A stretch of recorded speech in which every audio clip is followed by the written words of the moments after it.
arabanao manaraka ny météo amizao takariva izao ny toetrandrontsika ho an'ny rapiso dia mbola miatra aloha zany ny aly izay aty amin'ny ilany atsinanany zany mbola isy ny orana malefaka aty amin'ny morontsiraka atsinanana efa malefaka kosa zay ary hafanany andro zany any amin'ny alakamisy anoany miakatra hatrany amin'ny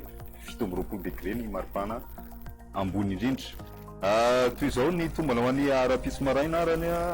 misy ny orana malefaka aty amin'ny morontsiraka iray manontolo atsinanana zany hoe zavakatra aty amin'ny fatry ny atsimo atsinanana aty mety mahazo ihany koa ny aty amin'ny fatry taolanaro aty zany mandrahona vitsy ny ilany atsinanany atitany ho an'ny rapiso maraina ny tapany andrefana iny dia ibalika tanteraka ny masoandro ho an'ny andro rapitso. Ny pitso tolakandro kosa indray mbola hitantsika orana malefaka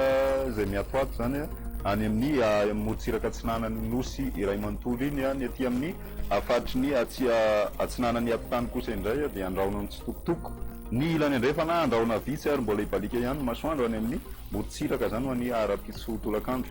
Ny maripana voavinavina ho an'ny rapitso pitso maraina dia 12 hatramin'ny 13 degré ny aty ampovoatany morontsiraka andrefana mafana mahatratratra any amin'ny 19 degré ny ambany indrindra aty amin'ny fatry ny analalava aty ny ambiny tsy dia miova firy aloha zany amin'ny ankapobeny.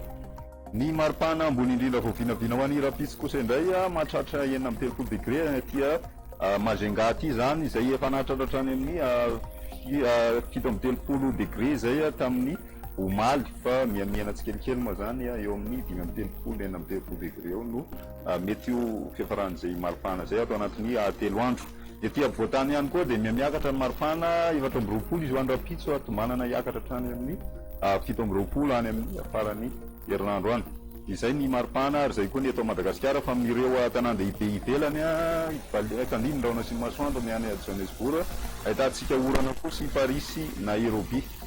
Amin'ireo nosy manodidina ny Madagasikara kosa indray